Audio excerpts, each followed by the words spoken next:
My name's Gavin Jennings. I'm a specialist orthopaedic shoulder surgeon working in Bath, UK. This presentation is the second of three parts giving an overview of trauma of the shoulder girdle. In part 1, injuries to the bones of the shoulder girdle are discussed. This part will cover injuries to the tendons and muscles. Firstly, I will talk about the most common tendon issues, i.e. those involving the muscles of the rotator cuff. Then I'll cover biceps and pectoralis major trauma. The rotator cuff muscles include the subscapularis, which originates on the undersurface of the scapula or shoulder blade and attaches to the front of the shoulder at the lesser tuberosity. The supraspinatus and infraspinatus arise from the back of the scapula and attach to the top of the shoulder at the greater tuberosity. The teres major is rarely involved in trauma, with the most commonly injured tendon being that of the supraspinatus. Traumatic rotator cuff tears in a previously relatively normal tendon are usually considered for repair. However, if there is evidence of a pre-existing significant degeneration and damage to the tendon and muscle, a repair may not be feasible. People can often compensate for tendon degeneration over time if the degeneration is slow, and thus such patients often have no symptoms prior to a specific trauma. Such patients are thus often surprised when they are informed of these pre-existing structural changes in the tendons.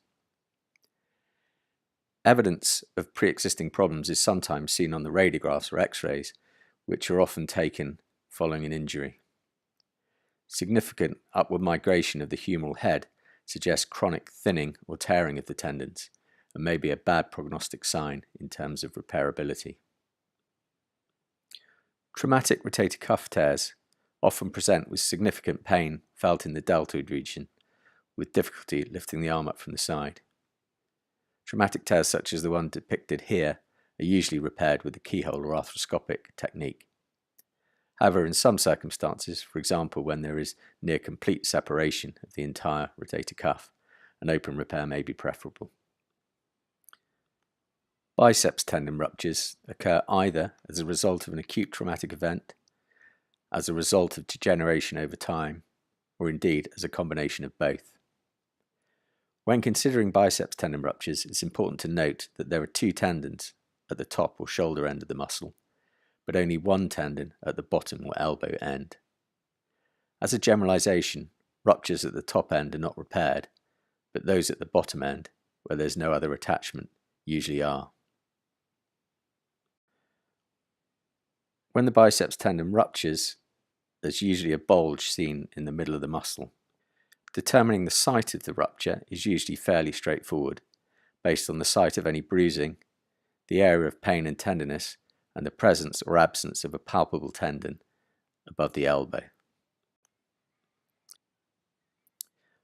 Pectoralis major tendon tears tend to occur more often in males, particularly those who engage in weight training or contact sports, such as rugby. The exact site of the tear within the tendon's portion of the muscle is a little variable, but in general, operative treatment to reattach the tendon is preferred in what's often a fairly active patient group. The diagnosis is usually cleared based on the tenderness at the site of the normal insertion at the upper part of the arm, bruising and abnormal contour and lack of tension in the lower fold of the axilla, as well as asymmetry of the chest itself.